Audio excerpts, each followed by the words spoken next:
വന്ന അന്ന് തന്നെ വാപ്പാടെ അടുത്തേക്ക് പോകാൻ പറ്റിയിട്ടുണ്ടായിരുന്നില്ല. വന്ന പിറ്റേ ദിവസം വൈകിട്ടാണ് റാശി ഡ്യൂട്ടി കഴിഞ്ഞ് വന്നിട്ടാണ് വാപ്പാടെ അടുത്തേക്ക് പോയത്. അപ്പോൾ വാപ്പാക്കായിട്ട് നാട്ടിൽ നിന്ന് കുറച്ച് സാധനങ്ങളൊക്കെ തന്നു വിട്ടിട്ടുണ്ടായിരുന്നു. അപ്പോൾ അതൊക്കെ എടുത്തു കഴിഞ്ഞിട്ട് ഞങ്ങൾ നേരെ വാപ്പാടെ അടുത്തേക്ക് വിട്ടു. അങ്ങനെ അവിടെ ചെന്നു അതൊക്കെ കൊടുത്തു. അതെല്ലാം കഴിഞ്ഞിട്ട് ഞങ്ങൾ അവിടെ നിന്ന് പതുക്കെ ഇറങ്ങിയിട്ടുണ്ടായിരുന്നു.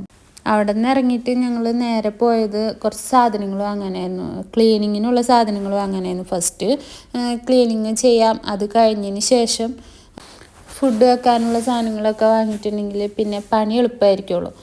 ഒക്കെ കൂടെ ഒന്നിച്ച് കൊണ്ടിട്ട് കഴിഞ്ഞിട്ടുണ്ടെങ്കിൽ അത് ഇരട്ടിപ്പണിയും. അപ്പോൾ ഫസ്റ്റ് ക്ലീനിങ്, അത് കഴിഞ്ഞതിന് ശേഷം ഫുഡിൻ്റെ സാധനങ്ങളൊക്കെ വാങ്ങിയിട്ട് പെട്ടെന്ന് തന്നെ കുക്കിംഗ് സ്റ്റാർട്ട് ചെയ്യാമെന്നുള്ളൊരു പ്ലാനായിരുന്നു.